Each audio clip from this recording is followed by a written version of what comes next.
¿Vives aquí en Calatayud? ¿Qué ye? Aragón, ¿Aragón? España. Sería al revés, ¿no? Al revés. Así creo, no lo sé. Una comunidad autónoma Vale. o un país. No sé, una bandera, una nube, una mancha. No sé. ¿Qué es esto? ¿Qué es esto? No sé lo que es. ¿Cero? Cero. Cero patatero. ¿Por Castilla-La Mancha? Aragón seguro que no creo que sea. Aragón seguro que no. Alemania tampoco. Podría ser Aragón, pero es que esta parte no. ¿Cuál parte no? Esta parte la quitamos. ¿Y esta también? Sí, Esta también. Aragón. Creo que está un poco más rellenita, ¿no? Esta zona de aquí ye Calatayud. ¿Da on yes tú? ¿Tú yes de aquí de Calatayud? Sí, soy aquí. ¿A on ye Calatayud? Más o menos por aquí. A ver. Hostia, es que esto ya es más complicado, parece fácil, pero... Este Casi. de aquí.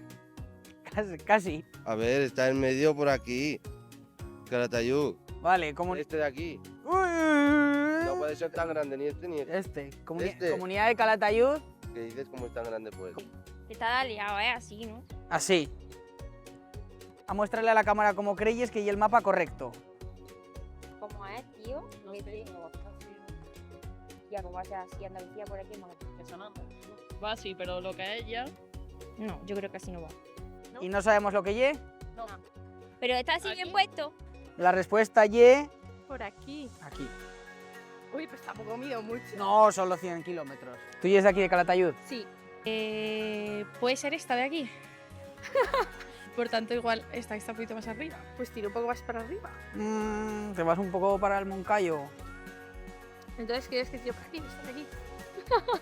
Quizá esta de aquí. ¿Casi? Sí, bien, bien. Por aquí. Por Por aquí. acá has tocado 3 comarcas, 4 comarcas. ¿Y Salou? Aquí. Una de estas dos. Salou en la Ribagorza, ¿no? Por aquí. Sí. Vale, vale, vale. Bien. Vale, pues ya está. Muy bien. Y era muy fácil, ¿has visto? Gracias.